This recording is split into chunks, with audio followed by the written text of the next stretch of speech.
Sean Bormet. Welcome back to the podcast. Hey, thanks, Ryan. Great to see you. Absolutely. I'm so excited to have you on. It's been since September. I was just looking here, September 2019, and whole lot's happened since then for you guys and for your family and just for wrestling. So I'm so excited to have you on. Let's just start, though. We just came out of Fargo, a massive event for all the high school kids. How many times did you scrap in Fargo back in high school? Well, when you say back in high school, we're talking pre-Fargo. So it wasn't really Fargo. It was in Cedar Falls, Iowa, at the Unidome back then. And I went 3 times. I went my sophomore, my junior, my senior season. My sophomore year was really my first year wrestling freestyle. And I don't, the cadet tournament wasn't a thing back then. It was, I think it was like just starting. It was like a different weekend. So pretty much everyone was in one bracket, cadet juniors. It was just one bracket. So the brackets were huge. I think there were over 150 wrestlers in my bracket the first year when I was a sophomore. And then, but it was a great tournament. I really loved it and really enjoyed competing in that tournament every year. And enjoy going back now. I mean, obviously all the years I was running overtime and coaching at Fargo, and just a lot of great memories of that tournament. So when you were wrestling, it was only one tournament. There wasn't really the 16U breakout. No, I wasn't aware if they had a cadet division or a 16U division. Some of the, we talk about this sometimes in conversations. It comes up, and many people say that there was a division. It just was a different weekend at a different location. But pretty much everybody went to the junior. It was just called Junior Nationals, and everybody went. That was, basically cadet or junior now. Yeah. And so it was like, it was just great because the best wrestlers at both age groups were all in one bracket. Yeah, and you talk about overtime. I can't imagine how many weeks you spent there, all the years coaching there. And that's full duty there, right? Those are long days.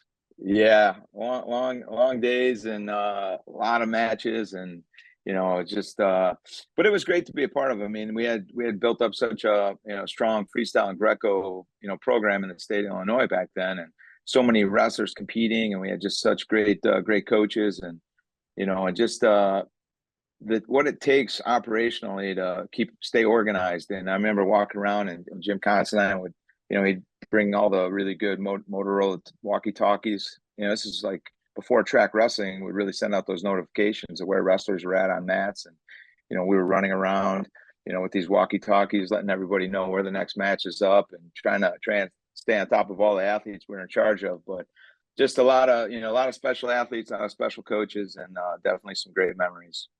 Who were some of I'm trying to think. So you started overtime in 2001, and so you would have been going to Fargo all throughout the 2000s. So who were some of the Illinois freaks back then? Like, was it Benefield winning a bunch? Who won a couple that you remember back then?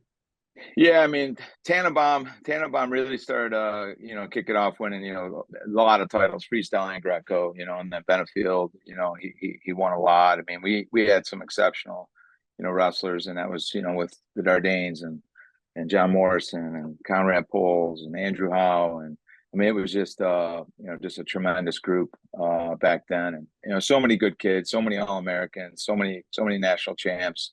And, it was just fun to see the growth in Illinois freestyle and Greco over those years I was in Illinois and running overtime, and really great to see that success continuing to build, and just how much pride as a state Illinois has in the freestyle and Greco season.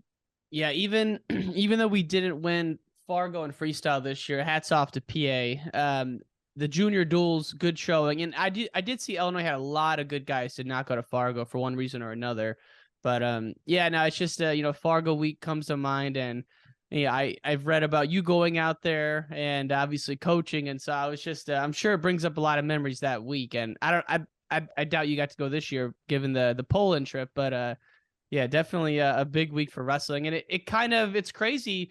One of the things I wrote down is if I'm a recruit, I have a lot of parents listening to the podcast, there's a lot of tournaments to go to now, right? There's Super 32. There's obviously that the UWW cadet tournament's like insane.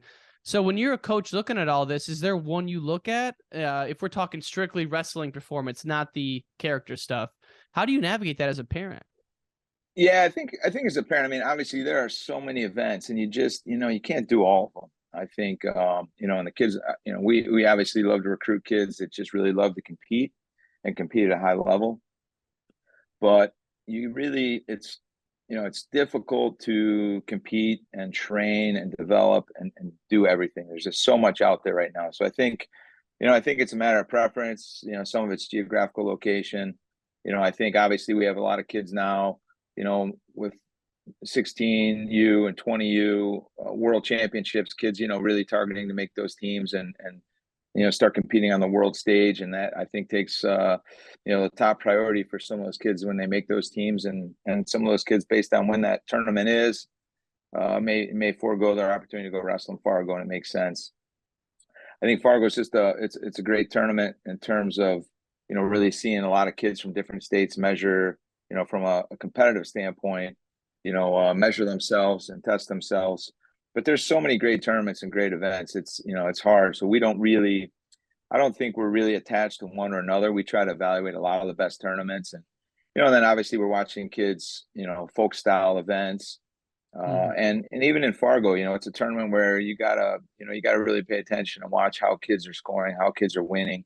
Kids, obviously we're looking for kids that love to compete, but we're also looking at, what parts of the freestyle will transition to their folk style wrestling and, their success on the collegiate mat. So, there's so many events. And even when I was, when I was coaching in Illinois and running overtime, we'd kind of pay attention as a staff a little bit and look at match count, because back then it was like the duels in Fargo were really close together.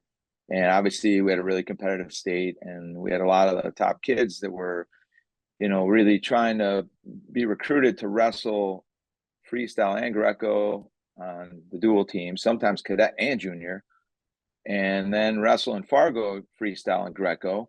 And when you start looking at that, if they do cadet duels and junior duels, freestyle and Greco, we're talking, easily 20 to 30 matches, and possibly another 20 matches in Fargo. And, 50 matches in 3-4 weeks is a lot of matches. And a lot of those are high level, very tough matches. So, we would kind of pay attention to some of that match count. And I think the toughest kids can challenge themselves and get through those no problem in that one summer. But, sometimes that effect starts to show up 4 or 5 years later, especially when they're at the college level. So, I think it's just good to be mindful, try to hit, the most competitive events that you can, but just realize you can't do all of them. There's just so many events now.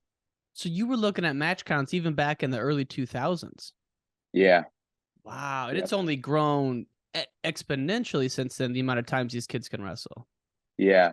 And big events, they're being, who's number one, Super 32. I mean, there's a lot of great marquee events. And, and I think these kids that are just tremendous competitors, they don't want to miss out on opportunities. They love to compete in everything. And that's a great, that's great. It's just, I think you got to pay attention to, make sure that you get, just a fair amount of recovery in there, so your body's staying healthy and growing optimally, and you're looking at the big picture as well, not just your high school career that one year, but plan out all 4 years and a collegiate career, and all the wrestling you want to do later also. So I think you can definitely do a high volume and be strategic about how you do it, and just make sure that in between you're planning enough time for development and working on new skills and building up your body and letting your body grow. Because sometimes when you're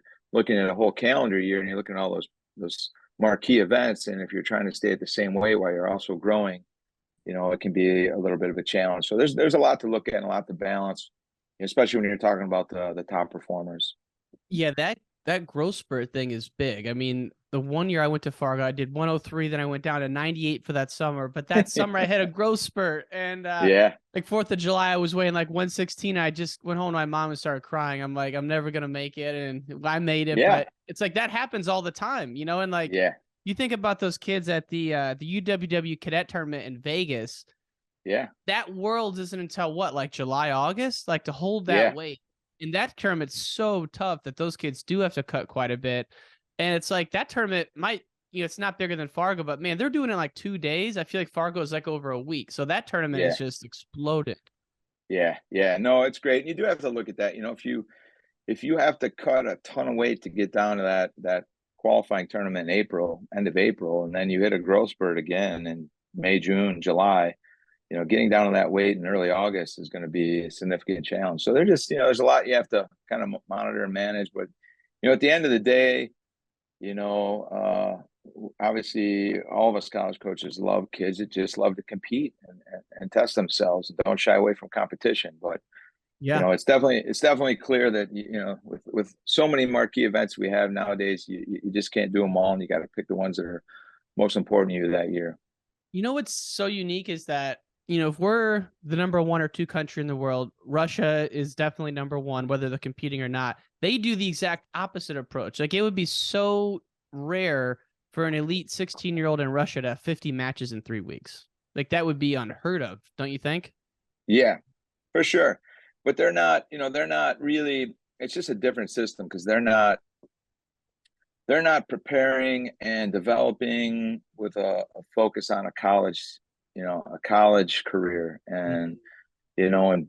and being at a really high level by the time they're junior, senior in high school, so they can land on a Division I program and possibly earn a scholarship, and do all these things. So it's just a different system. And some of our focus and some of our goals in the United States with the collegiate level, they just start a lot earlier, and Mm. and that's a big part of it. And I do think our system is really good. I mean, look how many kids get to compete at a high level in this country, Yeah. and go on to college and earn degrees, and then when wrestling ends, they're set up to do things and be really successful professionally. And I've had a lot of conversations with some of the coaches from other countries, and that one part that we have with our collegiate system, they all feel is just exceptional. They love it. They all look at it and Yeah, I mean, because I think they see the benefit of all of it, not just the wrestling. What it does for them, how it puts them on an academic track, and how it puts them in position to have great careers after wrestling. And that's one piece that that the top wrestlers in some of those foreign countries, they make some money through their wrestling, but that's a small percentage when you look at the total number of wrestlers competing in those countries. So I Mhm. think there's just, our collegiate system here in the United States adds so much value to the sport, and for what it does for kids, on and off the mat, and later in life. Well, like better than anyone, and you see guys every year that are coming through. It doesn't take long until you're in your mid-20s and you're settling into your business career or whatever it is, and you're like, man, that Michigan degree's coming in handy, or that Michigan alumni network's coming in handy. It's like that all starts to pay off very soon, and because these kids they don't think past 23. I'm sure, at least I didn't, and No. it doesn't take long though for that to come into play. And what's interesting for you, coach, is your daughter is actually an elite college athlete herself, right? What grade is she in? How is she doing in college? She's doing great. So she just finished her freshman year. She plays field hockey here at Michigan. Just finished her freshman season. She redshirted. Had a great season of development. They had a great team. A lot of veteran leaders and some great international players. They won a Big Ten championship. So it's a lot of valuable Wow. experience. She really loved it, and loves being at school here. Loves having the balance of being at Michigan, but also being close by with family and having a good support system here. Um, and she's getting ready for year 2. Their preseason starts early August, so she's been doing just some kind of building up her conditioning a little bit, and getting herself prepared for their preseason to start. Because it was interesting for me, because wrestling, we always we start our preseason, but they don't start competing till November. And for her last year, it was to closely watch a fall sport and see how fast those kids have to hit the ground running. They start preseason in early August, and they're competing by the third weekend of August, and then they're starting school, and then they're at full swing into their season. So it's a very fast paced fall for the field hockey team. Do you think wrestling's preseason's too long when you looked at that? So I feel like ours is like August to like November. Yeah, I mean, I think it's how each team manages and applies what they do in that preseason. I think it could be long. Yeah. I think how you structure it and the kind of things you do with your team, I think are really important. Because there's obviously you get a lot of time for preparation and and just development. So I think how you manage that's really important. But I think in November starting our sport, I like how we structure our season, how we structure everything. I know there's a lot of conversation. I know heading down to the convention, that's one of the big topics is, are we going to look at changing our season schedule and when we have it and try to get it to a one semester sport? And, that's been a topic, seems like for a long time, over a decade. There was a lot of conversation and movement up until we kind of hit the COVID pause. And then, I think now we're at a point that needs to be resumed and reevaluated because there's a timing to getting something like that switched around because there's already so many NCAA tournaments already built out. And before that next series gets built out, there's got to be a decision that we're going to, either make a change or we're not. Do you think it's because like the dual meets don't consistently have all the starters and so we want that, or what's the kind of end goal of changing this semester? Because I don't know any other sport that has a one semester sport, right? Yeah, there's a lot of sports like field hockey, sports like that's a one semester sport. They're finished and they said one semester. They start in August, they finish in November, and that's it. That's it. Yeah. And there's several sports like that. I think with wrestling, I think that the concept really is to shorten the season, make it more meaningful, and then also part of that strategy is also to see if it can be maneuvered in a favorable way around Final Four basketball. Yeah. So that we're not competing for as much media at that same time. Mm-hmm. So that's, I think, another big part of that equation is if we can successfully do that. And then we're also on the other side, we're working around, the positioning of the U.S., nationals, U.S. World Team Trials, U.S. Olympic Trials, because that stuff happens a lot of times in April, early May, and the timing of how that would fall right after the college season if we move it. I think just having a unified season with, an opportunity for enough tournaments, but then also a significant chunk for your dual meet season, and so there are a lot of variables. It's not an easy formula. But it's definitely good to have a lot of, we're having some good conversation about it. I think people are split on whether it would be a good thing or not. Yeah. And I guess what I meant when I said there's no single sport, I guess what I meant was winter sports. Like, I don't know. It's interesting because there's the fall, the winter, the spring, right? So where would that put us? Would we go, I don't think we would go fall. So I'm guessing spring, January, Feb, and do conference in March, the nationals in April. And then, you're talking U.S. Open, you're talking World Team Trials, all that stuff. But yeah, it's exciting. I think I think in general, there's a lot going right with college wrestling. I really do. Like, I think there was, I think people saw some of the ratings come out after this year's nationals and hit a little bit of panic button. But I think the reality is that in general, attendance for dual meets is up, right? I feel like everywhere you look, people are setting dual meet records. And there's a lot of good stuff going on with it. The talent level is so high. It's crazy. I mean, even like some of these, you get to the NCAA tournament, the guys 20 through 30, like you're knowing guys in that seating, so there's a lot of good depth.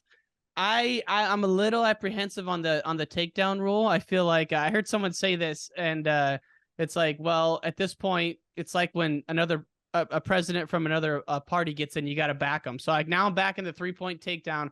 I don't necessarily agree with it, but I'm just curious, Coach. I got to get your thoughts. This is big for us. What are your thoughts on the 3-point takedown?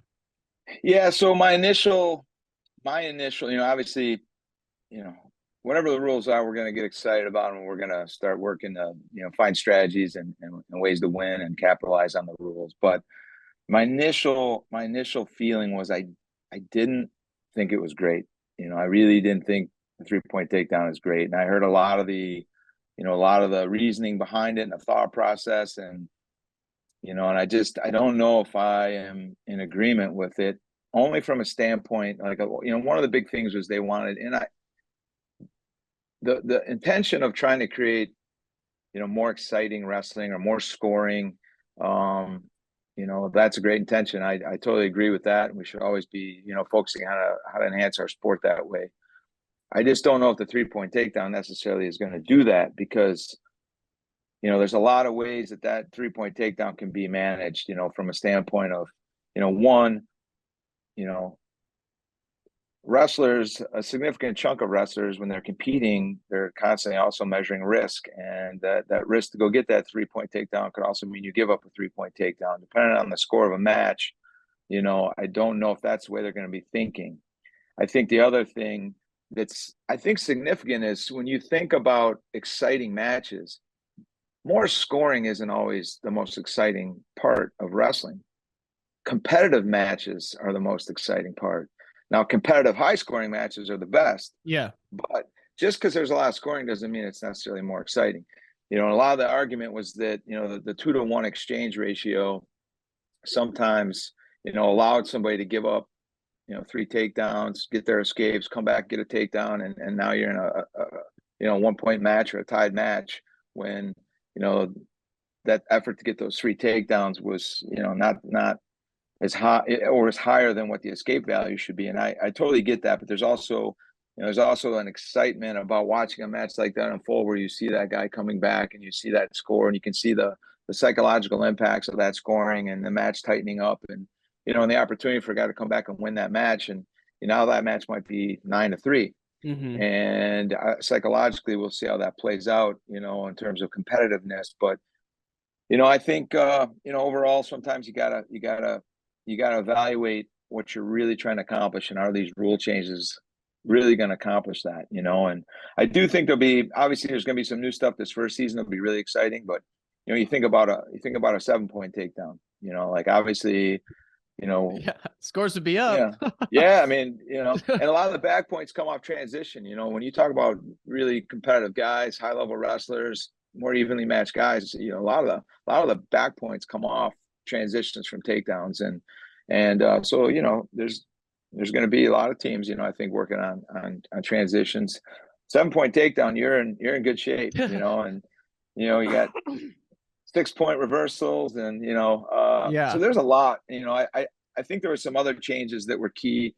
I like that they took out that quick hand touch takedown, because I think that created a lot of I think it created some scenarios where there wasn't true control, and it also created some scenarios where, and we had one of these scenarios at the NCAA tournament where we got a hand touch takedown, and it was kind of a questionable touch. They gave us the takedown, and then we ended up finishing and getting control, but that hand touch got reviewed and they took the takedown away, when ultimately, we ended up getting the takedown after the hand touch. And I think that part makes it a little complicated with the officials and for the review. So I do think an emphasis of getting full control is a good change. And, the near fall piece, 2, 3, 4.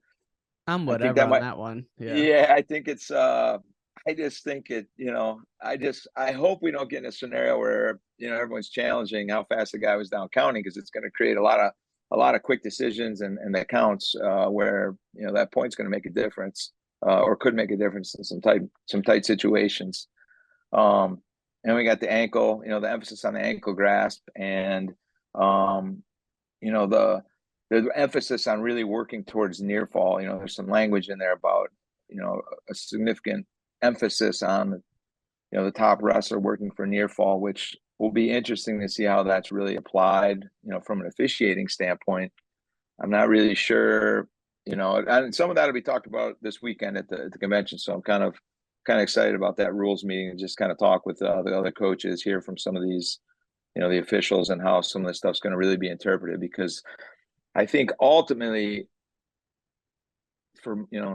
instead of having to change a lot of these rules, I think ultimately, if we can do a better job developing our officials to just actually call stalling in matches, and call it with more consistency throughout the 7 minutes, because I think a lot of times we see inconsistency where they start to just call towards the end of a match, or, down to that last period.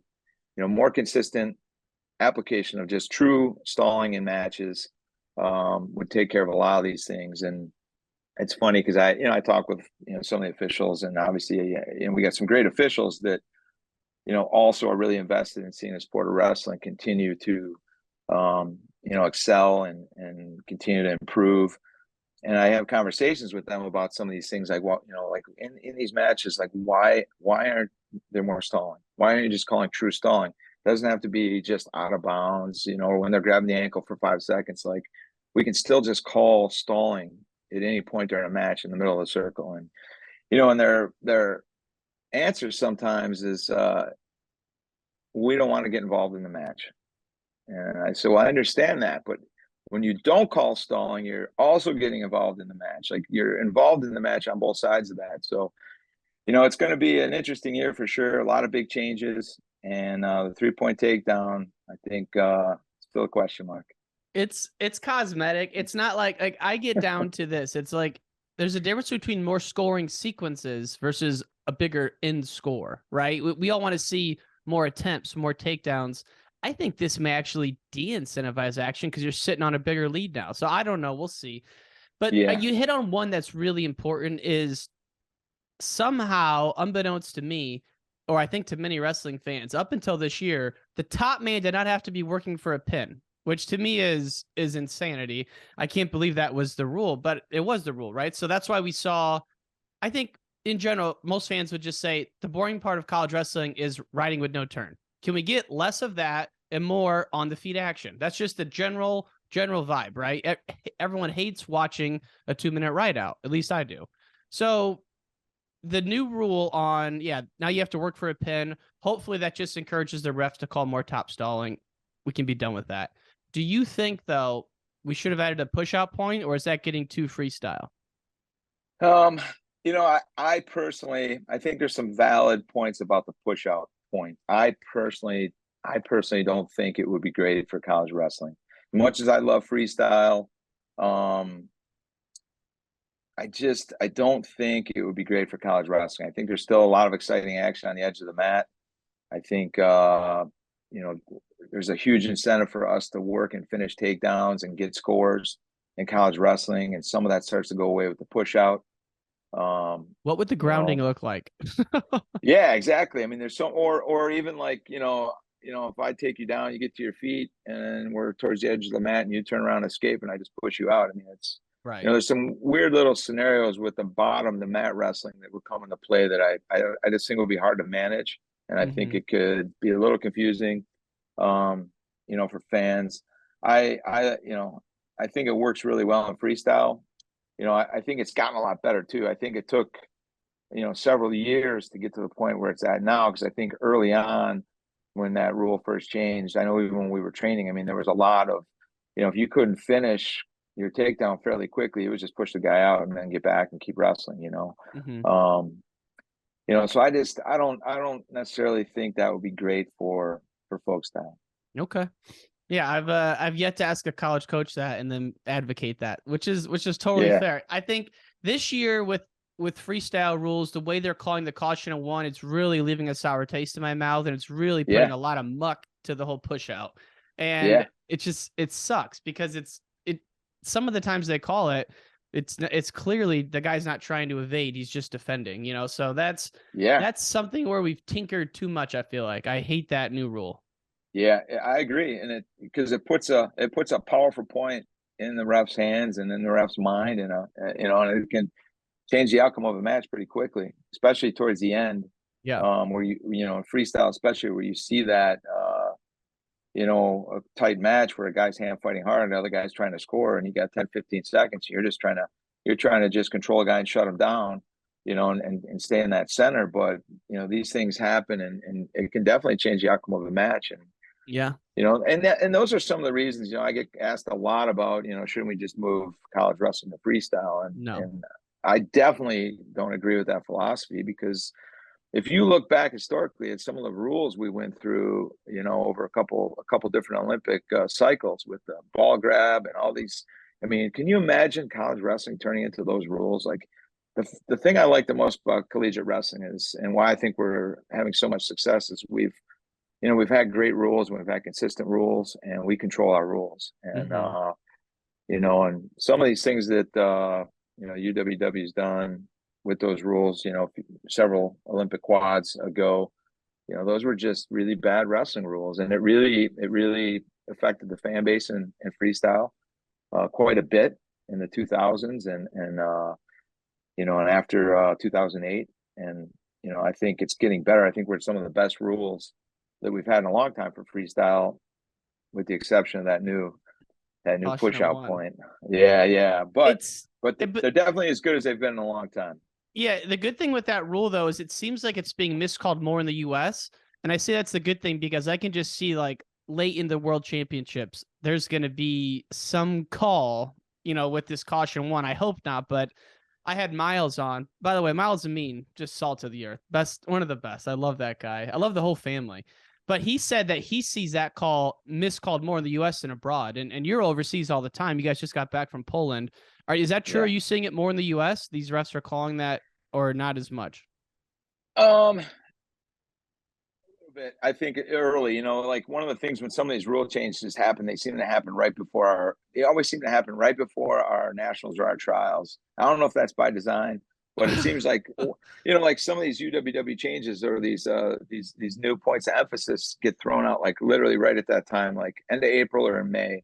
And then the next event we have is like a major event that's going to decide, world team spots. So, it's called a little different. I think it's, overall there's some things that are very different from the US to Europe. We just got back from, actually we were in Budapest. The guys are in Poland, right? They're in Poland right now to training camp, but we were competing in Budapest. But one of the things that I've observed, it's like it's a subtle difference, but it's really important. And you start to look at your training, like even at the senior level in freestyle, in the US, they start calling the cautions. It's a lot what they view aggressiveness or rewarding the more aggressive wrestlers, shot count, guys that are shooting and attacking more. And a lot of the officials overseas, they don't really pay that much attention to attacks and shot count. They really look at more who's controlling the center of the mat, who's really controlling center more than anything else. And that's how they really start to reward the cautions and the stalling calls. Mm-hmm. Yeah, that's interesting because, and I've just given up trying to understand how they decide who goes in the shot clock and not, and you just accept it that like someone's going on it, and it really the eye test for most Americans, to your point, is the Dan Gable style shots, forward action. It all comes back to. I really do feel like a lot of it comes back to that style, but that's like you said. That's interesting that they don't really see it that way overseas. It's more who's staying in the center, even if you're doing nothing. But if you're staying in the center, that's you may get that call. Yeah. And I think part of that comes from our collegiate, so many of our officials coming up and watching so much of the collegiate style, which is definitely, rewarded more, should be rewarded more on attack rate and forward, wrestling with a lot of action, so I think that bleeds into some of the thought process, in the freestyle officiating. Yeah. Well, there's, outside of the freestyle season, you got so much going on. You just landed an incredible recruiting class. I want to talk a little bit about Shane Griffin, because I heard you first saw him as a sophomore in high school, and then here he comes, as a grad transfer. Talk about that process of first seeing him as a sophomore out in Jersey. Yeah, so I was at, I think it was their sectional out in, it was in Bergen County. I can't remember what school it was at, but it was, sectional tournament. And I was there to watch some older wrestlers and that were wrestling at Bergen. And, and I was in the tournament, I watched the semis and the finals and, and I had a chance to see Shane. I didn't know who he really was at that point, but I watched him wrestle some really great matches. And, when I talked to Coach Bell after that match, it was one of the comments I made, it was just like, I asked him about who he was, tell me a little bit more about him. I just said, I just see some really special things about him, in the way, not just only in the way he wrestled, but at that age and some of the, because he was, it wasn't like traditionally like really small. He was, I think back then, like, 140, somewhere around there, but he was wrestling some of the older kids, but his composure is what really stood out to me. Just his composure through the different, positions and scrambles, and his composure throughout the match was probably what stood out the most to me. and then just some of the exceptional things he was doing on top and on the mat and the way he was competing. So that was my first interaction and conversation with Coach Bell about him. And Yeah. then he, obviously ended up making kind of an earlier decision. One thing I couldn't tell was what weight he was going to end up at, at that time, because it was hard to tell. I knew his father was a bigger guy, tall, and I wasn't sure how much Shane was going to grow. And, and he made an early decision, commitment to go to Stanford. So, then obviously watched him, while he was in college, and obviously when all that change happened with Stanford and their program, and when Shane went into the transfer portal, we were recruiting him then pretty hard, and I think we got to a point where he was in some real serious consideration about coming to Michigan then, and then Stanford reinstated the program, and and Shane's he's just a great human and got a lot of great qualities to him, and one of those is loyalty, and I think he felt like Stanford meant a lot to him, and he did a lot for Stanford, and he was sort of at that point the face of the program, and and he made a decision to stay and continue to wrestle, which I thought was the right decision for him at that time, and definitely the right decision for Stanford wrestling, and wrestling in general. I thought that's one of the things I always liked about Shane, and made me like him even more. But the third time we had to get him. Third time came around, we had to get him. I love it. That's what I told him. I love I it. said, Shane, come on, man. Third time is a charm. Let's go. Man, I don't know how many flights you've been out to Palo Alto at this point, but it's probably been a few. What he did that year with the black singlet, wrestling's forever indebted to him, man. That is like, to put that weight on your shoulders, and we lose Stanford. It's just there, I hate losing the strong academic schools, and that would be such a blow. So, I mean, just what he did that year, God, incredible, man. Incredible. Yeah, and it wasn't, when you look at it, I can't remember if it was 11 or 13 sports. There were a bunch of sports. I mean, he impacted all of them. He impacted the decision for many sports at Stanford, and the current athletes and the ones that come, right? Like, it could be 10 years from now, someone's on whatever sport was going to be dropped. They're there. They wouldn't have been there if it wasn't for this kid. So it's like, it's so wide reaching. Yeah, no, him winning that NCAA title and that black singlet was, it was significant for all sports, all collegiate sports at that time, and with what was going on. So that'll be a moment in college sports history that'll last for a long time. It's awesome that he's there, and so he's there. You got some of the 3 other grad transfers, so things are looking good, because we can't forget 2022, one of the best seasons in Michigan history, if not the best season in Michigan history. But as awesome as that was, there was a huge reloading, and we all knew it was coming for you guys. And so, as a competitive guy like you, it's got to be tough going into that. You got to have the long-term view, but you're knowing a little bit that you're not going to be at full strength. Not that you weren't recruiting that whole time, you were, but you have a team like 2022, there's going to be some turnover, right? So is that tough kind of going into a season knowing you're not at full strength, as you would be, kind of thing? Well, it wasn't so much thinking that we weren't going to full strength. I mean, we really work hard to develop the upcoming guys and the younger guys. We knew we were making some sacrifices with the Olympic redshirt year. I mean, really, we Olympic redshirted 3 of our best guys in that 1920 season, and and then COVID happened and canceled that season. And we were fortunate because we got all 3 of those guys got that year back, or they would have been done. Which happened to a lot of other great wrestlers on other teams. But what really started to happen was we were extending with the COVID years, and then the free COVID season. Like, it started to impact recruiting, just from a standpoint that we were extending the years for the guys, and we were using scholarship money to do that. So we were taking guys and going 5, 6, 7 years, and and it was really it's kind of bleeding into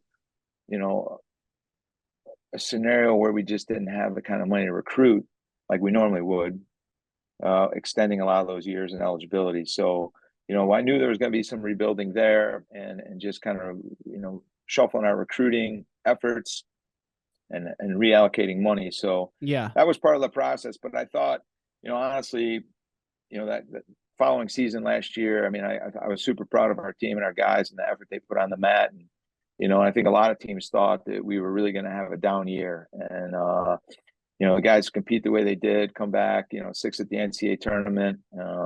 That's You incredible. know, yeah, and Mason Paris having the season he did and winning the Hodge Trophy. It was just I thought it was a great year, great finish. Obviously, we're not satisfied with 6. Goal is always to be right in that hunt, to win the NCAAs and be a trophy team every year. We were super close. It really came down to we had 2 challenges that really swayed some points between 6th and 4th and possibly 3rd. Really? Oh, it's so close. I mean, that's how Yeah. it is, the NCAAs, and that's what makes it so exciting, and the fans that really pay attention, or if you're a fan inside that top 10 or top 6, from a team race standpoint, that's, I think, what also makes that tournament so special and so exciting. Yeah, I mean, to come back and get 6 like that after the blowout year you guys had, just amazing. And God, you look at that Big Ten title in 2022. That was one of the most exciting days I've had as a fan, just because Illinois take a lot of pride in you, Coach Bormet. Yeah. It was the way Miles beat Brooks in OT. Oh my God, Yeah. what a match! One of the craziest finishes. I get chills thinking about it. And then for the Nationals to be in Detroit, Yeah. wow, special stuff, Yeah. man. That was, and then the trophy presentation at the Big House, that had to be awesome. Yeah, it was great. I mean, it's Michigan's a special place, our athletic programs and the success that, so many of our sports have. And it's really celebrated. We have great fans, and just, athletics is really celebrated here in a way that is rare, with it also being such a world-class academic institution. So, definitely an exciting year. We had a lot of younger guys on that team that were part of that ceremony, and part of that Big Ten championship team, and part of that NCAA runner-up team. And those guys are hungry, to feel that again. Yeah.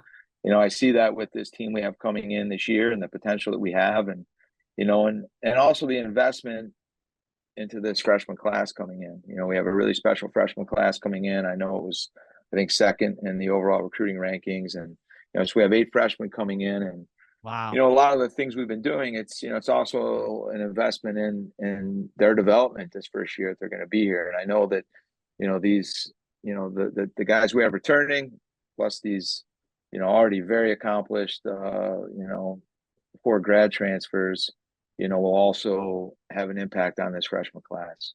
Definitely. Now, Coach, I got to ask, is Jim Harbaugh as cool as he looks? Because, man, you can't find a bigger Jim Harbaugh fan. I didn't know anything about him, and then my dad's like, he used to be the Bears quarterback, then he was coming up at Stanford, and I'm like, I just freaking love his personality, love his temperament. Do you cross paths with him at all? Yeah, head coaches meetings, or I bump into him a little bit here and there, and he's great. Super enthusiastic. He loves wrestling. He really loves wrestling. He's got some great wrestling stories from when he was here at Michigan in college, and obviously he pays attention. And when he's looking at recruits and guys that have a wrestling background. Our top running back, I think he's obviously one of the best in the country, Blake Corum. Blake wrestled in high school, and and I think that's one of the things that makes him such a tenacious running back. And I know Coach Harbaugh really, he loves the guys with a wrestling background. He really loves the sport. Always excited about us. I get some, we big duels, or, when we win, Big Tens, things like that. I get, some messages from them. And so there's a lot of support, a lot of camaraderie within our coaching staff, especially for some of us that also were, student athletes here in Michigan, like Jim and Howard, Juwan Howard. Yeah. Yeah. So it's, it's just, it's some great camaraderie with the coaches. Yeah. I never thought about how many of the coaches were Michigan athletes until you just said that. That's quite a few. Obviously you and wow. Yeah, it's cool because I've different times in my life I'll go down like little rabbit holes on YouTube. Who am I listening to? And the one thing I got from my mini obsession with Jim Harbaugh is he wants to attack every day with an enthusiasm unknown to mankind. I'm like, who says that? Like, how great would that be if you could actually do that, though? It's like, God almighty. And the amount of over the years, the amount of people that have come to me and be like, oh, Jim Harbaugh wrestled, get him on. I'm like, I don't think he wrestled as much as he seems like it. So, we've had Coach Fickle on. He's the best. He's unbelievable. So, but I don't think Harbaugh wrestled. But I had to ask just because you guys were at the football game doing the trophy presentation, and he's the best, man. I freaking love that guy. Yeah, he does attack. He attacks every day like that. He really does. His energy is like that all the time. Yeah, his great energy. And if you when you meet his dad, you understand where Jim gets it, because his dad is the same way. His dad is awesome. Yeah, awesome. But there's a ton of enthusiasm. They're both, they're really sharp. I mean, great, creative minds and innovative and great thinkers. And that's one of the things I think sometimes, like, people don't necessarily see that part of Jim, but he's a genius. Yeah, no, it's fun to watch, man. And I'm excited to see future for those guys, and obviously for you at the wrestling program. But Coach, I wanted to wind down with this. Everyone sees you now. You're at Michigan. You've been there, since 2018 as the head man, 7 years as the assistant, one of the top coaches in the game. Before that, overtime. But a lot of people listening don't know some of your high school stories. So I wanted to recap a few stats here, because a lot of the people listening, which has been a shock to me, first-time wrestling parents. They love the podcast because it gives them an insight into a sport they know nothing about. And so your story is legend in Illinois, but for folks who don't know it, you're part of one of the greatest dynasties in Illinois history, Providence Catholic. So was Mike Poles your coach from the get, or was it halfway through you got Mike Poles? So Tim Rudiger was the head coach when I first got to Providence. Tim Rudiger was the head coach. Mike Poles was the basically the head assistant coach. And those two were like, really, I think even in coaching, I learned a lot from those two, because they, it was kind of a flat coaching structure. It wasn't really like a hierarchy. They both did a great job, and they both had really special skill sets with how they worked with and mentored and managed us as athletes between the two of them. And then, my junior year, Coach Rudiger left and went to Joliet West, and Mike Poles took over as the head coach. But I had a really special relationship with both of them. I learned a lot of different things from both of them as an athlete and a wrestler. And really they were like two father figures for me through the sport. And even to this day, I'm still really close with both of them. Now, I think there's a documentary in some of those duels you guys had with Marist back then, because from what I've heard, it was like a couple thousand people maybe. And this is naturally ranked programs. I don't know if Mount Carmel and Bill Wick were starting to come on yet or not yet, but what were some of those dual meets like back then? Yeah, super intense. We had the 1 year, my junior year, against Marist at home, and it was a packed gym. There's actually really a great black and white photo. It was standing room only. There were people, standing up. We had in our wrestling room was on the second floor, and there was an opening into the big gym where you could take the mats. There was like a hoist system that you could hoist the mats up and down for dual meets, or and it was open, and it had like a gate in front of it, but that was open. There was like 15 people standing in that, just trying to look down into the gym, standing room only, all around the mats. I can't remember, 4,000 or 5,000 fans crammed into that small gym that we had, and super intense environment. At one point, there was actually up in the stands, with like some fans and parents, a huge fight broke out.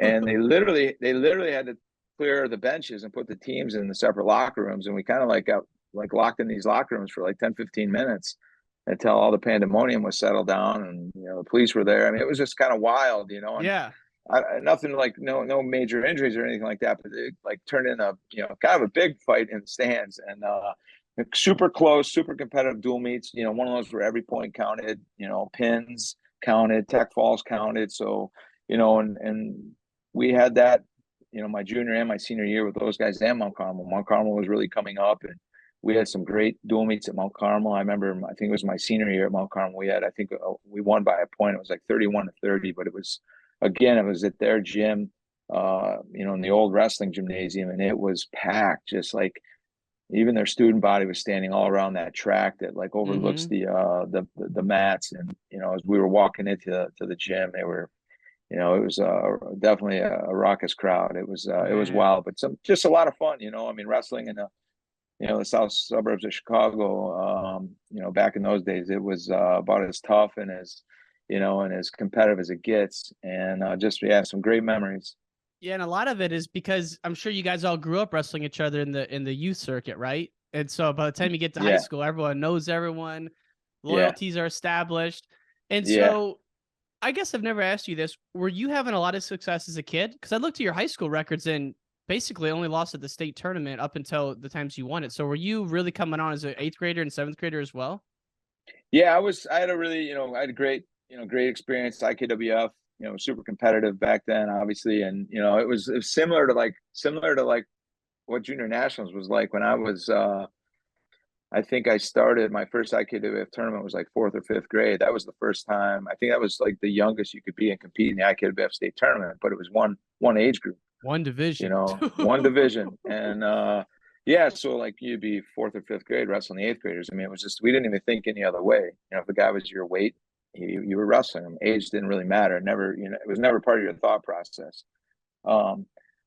But my 7th and 8th grade year, I won IKWF state titles and was undefeated both those seasons. And I think that's where I really started to excel in the sport. And and really it was one of the reasons I made the decision to go to Providence Catholic High School instead of the public school at the time. Would have been Lincoln Way Central. Lincoln Way Central, okay. Because and kind of what I'm getting at is building the foundation of your junior year. You were on a collision course to wrestle Joey Gilbert in the state finals, and Joey Gilbert was the first 4-time state champ in the AA division. So back then, Illinois was 2 divisions, small and big. There had been Tim Rudiger was the first 4-timer, right? Mark Rudiger, excuse me. But yeah, so your freshman year, you get to state 36-2 as a freshman, insane. Lost to Ben Morris, and then Bam Bam beats Morris. So back then you had to get carried through. Is that what happened? No, I can't remember, to be honest with you. You may have, because I think depending on what round you lost in. I can't remember how that worked. The guy had to beat. I remember this because like the guy who beat you had to make it a certain distance. So it was really weird. You'd be cheering for the guy who beat you. But then your sophomore year, you wrestled Ben Morris again. It goes to OT. You take a 3rd, and so now your junior year, undefeated. You're in the semifinals. What was the score, Coach? Before, and I don't mean to bring up horror memories. I'm just trying to bring up a really cool story about how you used it and came back here. And it's funny because you're going deep, I'm man. Sorry, Coach. I'm sorry. It's only 8:30 in the morning. I know. You're hitting me with this. Holy cow, Warner. Sorry. I know. I'm sorry. No. It was I was 17-3. And you were 17-3.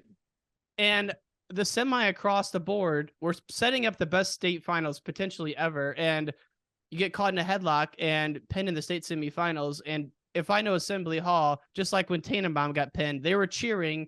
And Mr. Tannenbaum's like, why are they cheering? My son got pinned. And it's just that big of an upset. So how did you, I guess that summer, use that to come back and go on the tear you did your senior year? Because you set the pin record your senior year, I believe.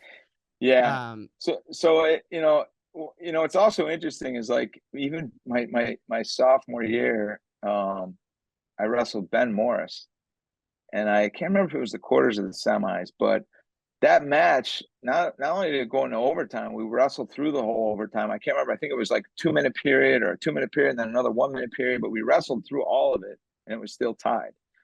And that's when they had referee's decision. The referee would just decide who won the match. There was never a scoring outcome to decide the winner. Just a gut feeling. Yeah. Just like whatever they think. Yeah. Yeah. Yeah. And so Ben Morris was nationally good back then too, right? Like was he was outstanding. Ben, I mean, it was so competitive. Really back then, the guys that were like a little above me, age-wise, were Mark Vestelnik, Bam Bam, Sam Geraci, Ben Morris. I mean, just some great wrestlers that all went on to wrestle. After high school at Division I colleges. I think, obviously, I think Ben was at Minnesota. Mm-hmm. But yeah, I mean, great wrestlers, and super competitive. And I think those guys also, because they were older than me when I came in as a freshman and, and sophomore, and they were also, these guys were winning junior national titles back then. And, having some great guys older than me around my weight, because I was smaller my freshman, sophomore year, those guys helped, really accelerate my development and forced me to raise my level, But that junior year, it was, yeah, I mean, basically I gave him an escape to get one more takedown, for the tech. And, yeah, I got headlocked right on the edge of the mat. I actually, when I hit the mat, I actually bridged. I didn't really realize where I was at when I hit the mat. I bridged myself more inbounds because I was right on the line. And, yeah, of course the place erupted, and, but really it was, I've said it to other people. It was a match that really, if I could pick one match that had the most impact on my trajectory in the sport, it was that match, because it burned so deep. I had to make a choice. I had to make a choice. A lot of self-evaluation, and just what I was going to do about it, and what I could control, and how it fueled a fire in me at a much deeper level. And how I use that situation and that disappointment to fuel me. Yeah. And it really accelerated my development. It started right away. I mean, I think right away that Monday I was in the weight room, but everything I was doing, was at a much higher intensity level. Every workout, every lift, every drill that summer. I mean, I really, held on to that feeling, and it drove me to a really high level. And this is after, if you said you were undefeated 7th and 8th grade, you had 2 losses as a freshman. Like, you're talking 5 years of basically having 2 losses to some really high level guys. And even at Freestyle State the year before, you had beaten Joey Gilbert. And so it's like that you were already at such a high level, but that took you to another level. And, a lot of great champions, they won't watch a match they've lost. It's too heartbreaking. But you took the opposite approach. Like, you watched it quite a bit? Yeah, I watched it quite a bit, because I had opportunities in that match. I was scoring a lot, obviously 17 points. I had several takedowns to the back, and I just, I was really evaluating, why didn't I pin him? I had him on his back. Why didn't I pin him? Was I not focused and hungry enough to actually force the pin, or was I scoring, kind of, because there was a point I felt like I could score any way I wanted in that match. And, was I just being satisfied with the points? I could have pinned him. I had opportunities to pin him in that match, and I didn't. And if I would have pinned him, it would have been over, and I would have been in the finals with Gilbert. So there was a lot of little things, just, from a technical and tactical standpoint, and then obviously a psychological standpoint. I was just watching and evaluating, and to be honest, I knew that, I'd been through losses before and great disappointment, and at that point, I wanted that embedded deeply in me, because I knew it would help fuel everything I was doing after that. Yeah. To the point my mom was a little concerned, because I think at one point she got up at, like, she heard me out in the living room, at like 2 a.m. watching this match on an old VCR, and she's like, "I'm a little worried about you. I don't know why you keep watching this match." Oh my God. Well, But it was it was a turning point, really. look at this, like, now in this generation, when I feel like the expectations are so unreasonable for kids. Like, a one-time state champ now, it's like, man, that's nothing, but it's like, that's ridiculous to think that way, because that's how tough some brackets can be. And, then you get to Michigan, you go on to be a 2-time All-American, NCAA finalist. So it's like, I just like the story because it's like, so many people are short-sighted now, and like, you gotta take a step back and look at, like, hey, any one thing can be a learning moment like that, right? And you talk about someone like you who could have been at a higher level at that time in the state of Illinois, and to have that and come back like that, I just think it's a great story of like, it's such a cliche, but the most pain is where you grow the most, right? And it seems like that was definitely the case here. Yeah, what you do, I mean, I think in all experiences in life, you gotta be able to evaluate, and then you gotta find, a way to take that experience and improve, and use that as fuel to drive you, and as you're moving forward. And, Yeah. because there's a lot of things outside of wrestling. I mean, that's why, everyone talks about wrestling being such a great metaphor for life. And I mean, it's true. I mean, it's, you face a lot of different adversities at different points in your life. And, wrestling's a great tool for, teaching you how to work through those moments, and come out on the other side, be even better. And the last thing I wanted to ask you about is, and this may be totally off subject, but I saw on Instagram you were doing like a guest lecture for a class. Yeah. What class was that? Yeah, it's a class like leadership through coaching. And it's the professor for that course runs a couple different classes on, sports history, specifically at Michigan, coaching, leadership. I think he's doing a course this fall on NIL.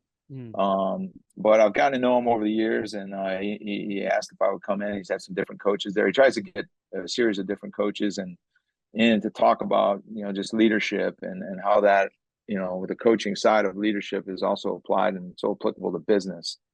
And yeah, it was really fun. It was, there was some a lot of regular students in the class, and then some student athletes in that class. And, and it was actually, for me to be a student athlete here and then have an opportunity to go in and present a lecture, to a class was a ton of fun for me. And it was great, a great experience. And you're an actual entrepreneur. Like, you haven't just gone from athlete to college coach for 25 years, over time. It seems like a no-brainer now, but one of the first of its kind, if not the first, outside of what you saw with Ernie Monaco and the Edge. So, like, you literally ran a business for better part of 10, 15 years. So that part of it too. Yeah, and it's funny because that was one of the things I did in the lecture, and one of the things I did in my presentation was, I kind of flipped the topic and talked about how, learning how to run that business.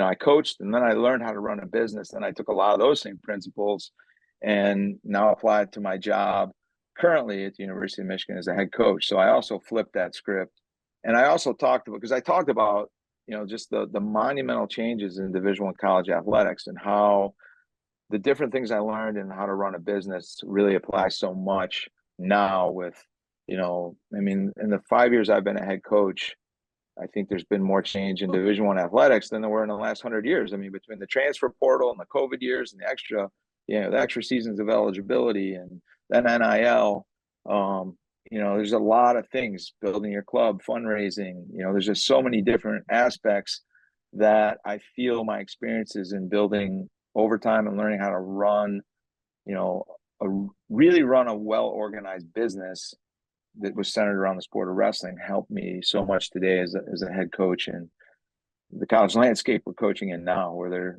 for a lot of these things, there isn't a playbook. So you gotta have, some creativity, be able to innovate, be able to find, create solutions and create new systems. Yeah. And I think the one thing that comes out with every great leader is the organization. Is that something that was important to you when you're running overtime? Yeah, just, because I had to think everything through. I mean, from the beginning, I read a lot of books, and I did have some great mentors too, but I had to read a lot of books about business because I didn't go to business school.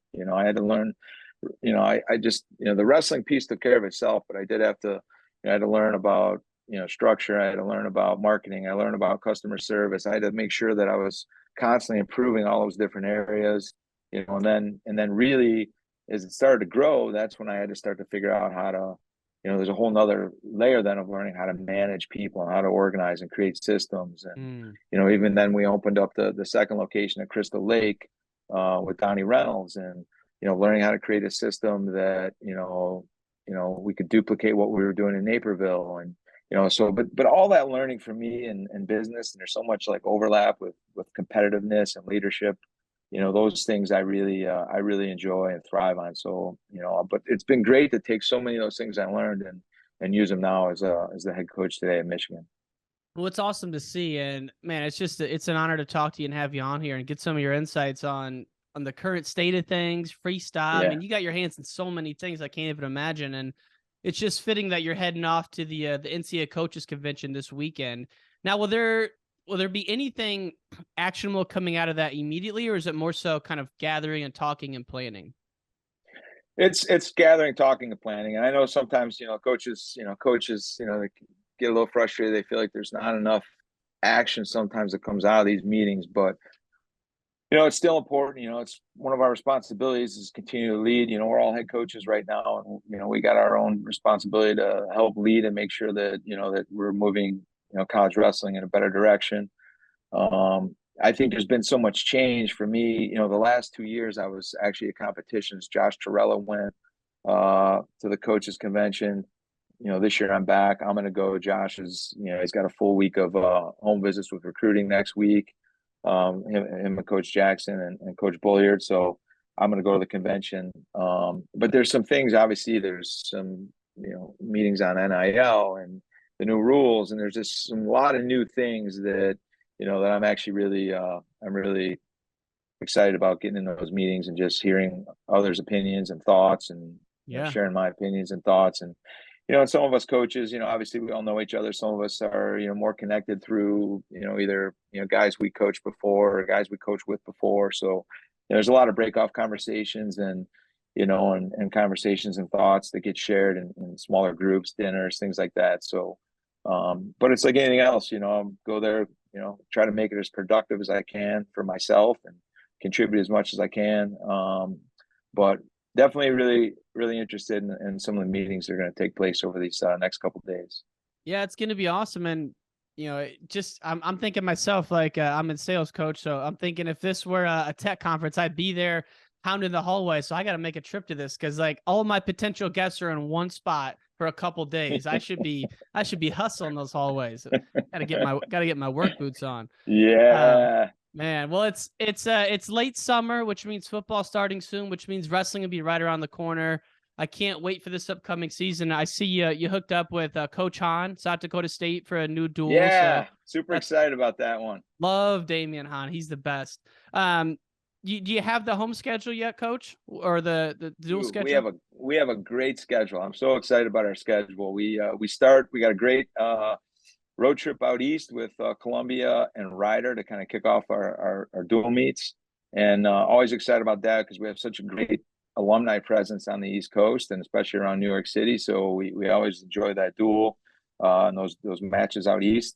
And then we go to the Cliff Keen Wrestling, the Cliff Keen Las Vegas invite, and it's become the best tournament in the country with the best field outside of the NCAA tournament. So that's always a great test and something we really prepare and kind of use as a good evaluation for where the guys are at and where the team's at. And then home schedule. I love our home schedule. We got Rutgers, we got Michigan State at home, which is always it's always great in the state here. And then we got Iowa at home and we got Penn State at home. So really a great home schedule. Really excited about it.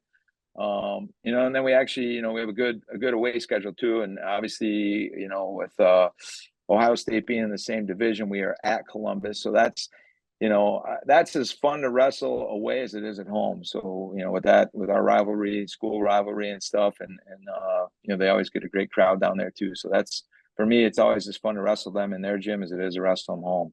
Yeah. I mean, if you're a Michigan guy, I mean, Ohio State, that's as big as anything, even as big as a Penn State is now in Iowa in wrestling for obvious reasons. But Ohio State, Michigan, there's nothing better than that game. It's 2 days after Thanksgiving. Everyone's watching it. And so for wrestling, I'm sure that carries over as well. I know it does. Yeah, definitely carries over. And, and then that South Dakota State, we're really excited. We've never wrestled in the state of South Dakota. And, and there's a group of people with Stanford and just really excited about putting on premier events at this facility they built. And there's a place that the competition will be held called the Pentagon. And they're just really excited about putting on premier events in wrestling, MMA, even NCAA basketball.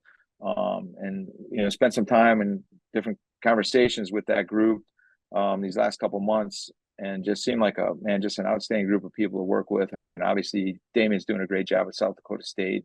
Definitely an exciting dual meet and a way to kick off the 2024 year for our team.